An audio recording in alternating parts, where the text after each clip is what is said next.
नाचणीची शेती पाहायला आलोय. तर आमच्या बाजूच्या गावामध्ये नाचणीची शेती आहे, तुम्हाला दाखवतो. हे बघा इकडे तर कापणी करतायत इकडे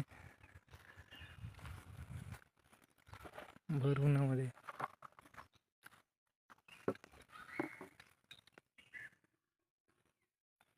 इंस्टाग्राम वर टाक, आमचे फोटो जाऊ दे. हा येऊ दे फोटो. आला ना.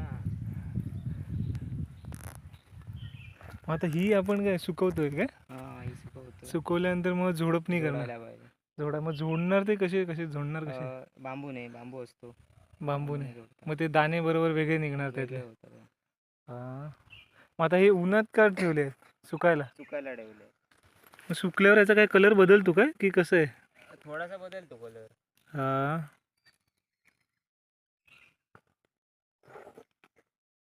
नाचणी ना? नाचणीची शेती बघा कशी म्हणजे पद्धत आहे. सुरुवातीला झाड लावल्यानंतर नाचणीचं आता कापणी सध्या सुरू आहे उन्हात, भर उन्हामध्ये. त्यानंतर इथे सुकवणार, सुकवल्यानंतर बांबूने झोडपणार आणि त्यानंतर मग नाचणी तयार होणार. अशा पद्धती आहेत.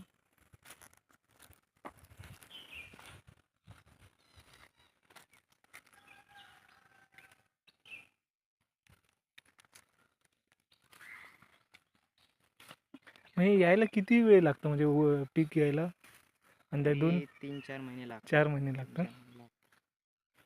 3 महिने लागतात. 3 महिने जातात.